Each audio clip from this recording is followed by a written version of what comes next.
E aí vamos entender o papel da Turquia, finalmente, nessa Ah, questão. sim. O que a Turquia, que é um país enorme, com uma história gigantesca, antigo Império Otomano, como ela olha para esse conflito? Não, isso é extremamente importante. Assim, a Turquia, quando a gente fala de grande estratégia turca, a gente está fazendo assim, uma aproximação. Porque, no caso da Turquia, isso não é tão definido. Então, assim, não é algo tão definido como está em Israel, como foi o nacionalismo árabe, como é a grande estratégia iraniana. É algo mais frágil, menos sistematizado. Existem apontamentos, né, declarações do Erdogan em relação ao que deveria ser a comunidade túrquica de nações, né, e aí ele envolve, por exemplo, a Turquia, o Azerbaijão, né, e aí o Cazaquistão, etc., o Uzbequistão, por aí vai. Então, a ideia deles era criar uma coordenação, aprofundar as relações políticas, militares e tudo mais com esses países de origem túrquica. Qual que é a questão que está na mesa aí? Vamos a uma outra hipótese que a gente tem de trabalho aqui. O espinho no pé dos turcos é o Kurdistão. E o Kurdistão, para quem não sabe, é uma área, depois a gente pode colocar no vídeo aí, é uma área que pega a parte mais oriental da Turquia, passa por território da Síria, Iraque e chega até o Irã. É o chamado Kurdistão, é um conjunto, né, é um território que tem essa identidade, né, curda, vamos dizer assim, e que é apoiada por Israel. Então, interessa a Israel, por exemplo, a autonomia do Kurdistão. Interessa ao Ocidente a autonomia do Kurdistão, porque isso significa dividir território, tanto da Turquia, que é um problema, como da Síria, que foi um problema, como do Iraque, como do Irã. Então, assim, Israel sempre apoiou e vai continuar apoiando o Kurdistão, assim como boa parte do Ocidente. A Turquia, ela está em oposição a isso, porque significa ela perder parte do território dela, né? Então, essa é uma grande tensão que existe entre Israel e a Turquia, e eu, na minha opinião, aí como uma hipótese, eu coloco, né, para a gente pensar e trabalhar, pode ser um elemento forte de tensão entre os dois países no futuro não muito distante. Né? Então, que a Turquia condene ou Israel faça algum tipo de intervenção sobre a Turquia, utilizando o Kurdistão como uma justificativa, sabe? O próximo alvo de Israel seria a Turquia, então, nessa possibilidade. Sim, sim, a Turquia, ela tem. E aí tem um. Por que a Turquia é um problema? Porque a Turquia é uma economia gigante ali para a região, tem liderança, inclusive, em diferentes áreas automobilística, ela é disparada maior exportadora de drones, né, militares, tem uma indústria naval importante e controla o Bósforo, né? Então ela controla a entrada e a saída do Mar Negro. Então, assim, é um país que tem uma situação pendular, né? Ele, desde do processo, né, do Kemal, de tentar ocidentalizar a Turquia depois do Império Otomano, a Turquia sempre tentou se aproximar da Europa e do Ocidente, é membro da OTAN, mas nunca foi aceita de verdade no clube, entendeu? Tipo assim, porque aí tem aqueles problemas. Os europeus olham, isso aí não é parecido com a gente. Isso é muçulmano demais. Né? Então tem essa dimensão também. Então não conseguiu entrar na zona euro, não conseguiu entrar na União Europeia, nunca conseguiu. E aí tem as justificativas técnicas, né? Mas no final das contas, se a Turquia entra na União Europeia, seria o país mais populoso da União Europeia. Seria uma economia que, né, não é trivial. E significa também que os turcos teriam livre acesso a Europa, né? Então, que é a coisa que o europeu também não quer.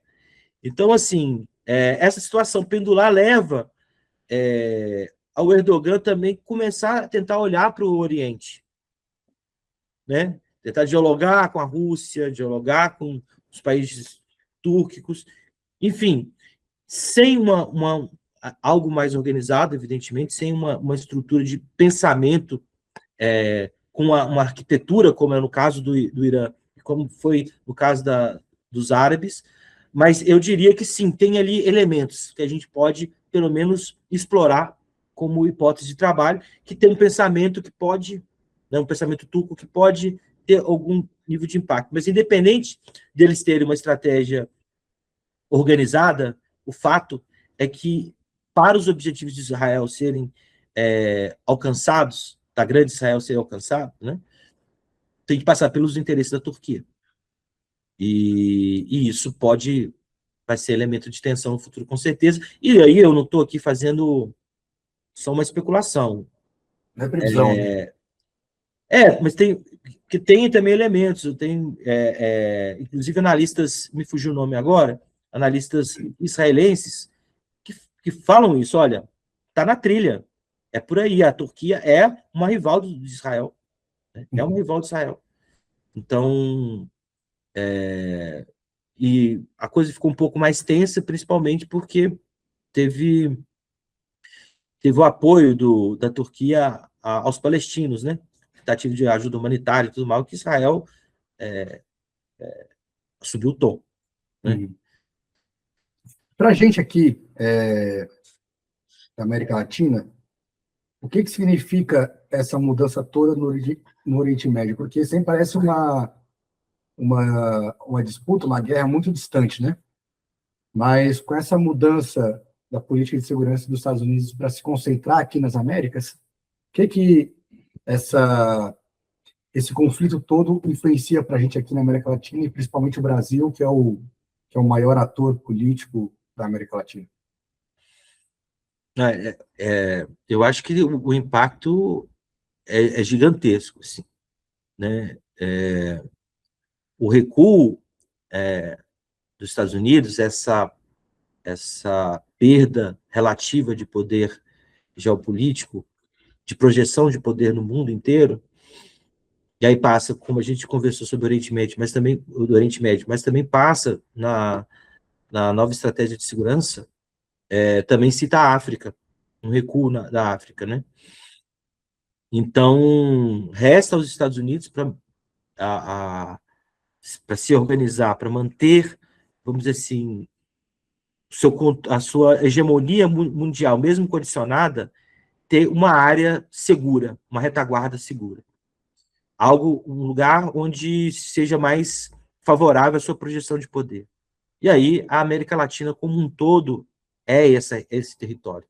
A doutrina Monroe era isso, né? Sempre foi entender que os Estados Unidos se metem em qualquer lugar, mas, assim, aqui, nas Américas, é o local onde é a retaguarda estratégica. Né? Eles enxergam dessa maneira e eles não vão admitir, né, projetos nacionais. Nunca admitiram, né, mas agora vai ser de uma maneira mais brutal, mais incisiva. Não vou admitir nenhum projeto ou nenhuma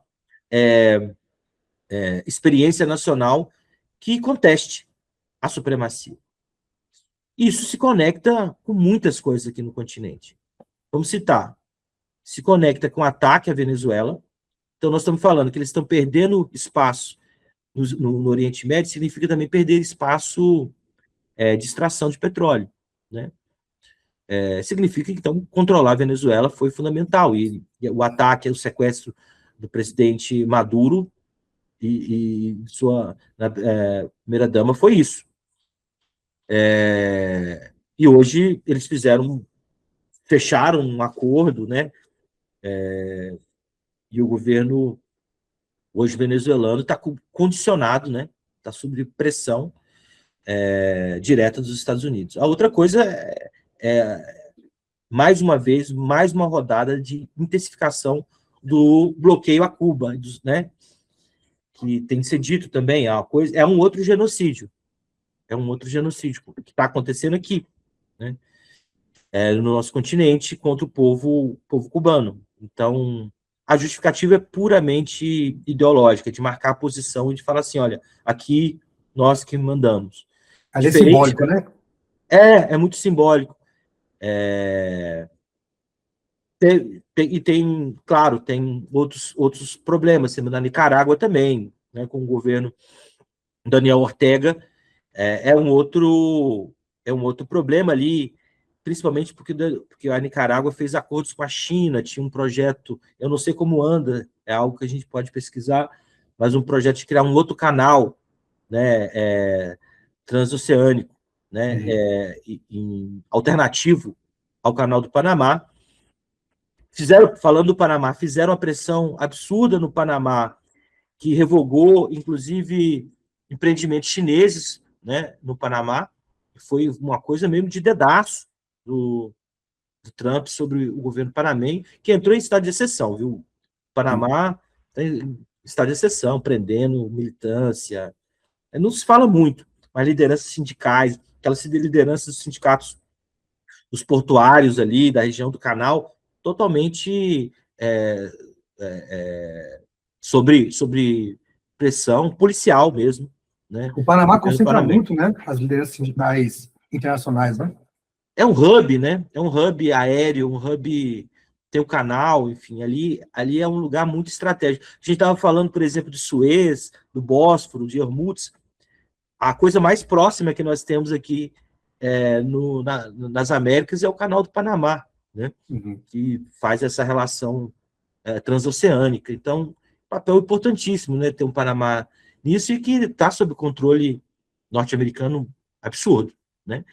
E aí a gente vê o resultado das eleições, né? No Peru e na Colômbia, né? Que favorece a extrema-direita completamente subordinada ao imperialismo.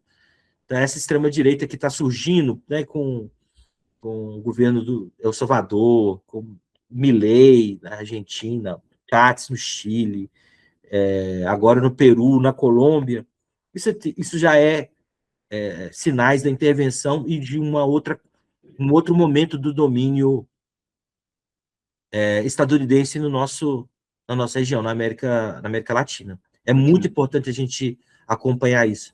Trump tem feito pressão brutal sobre o México, e aí foi falar do Brasil.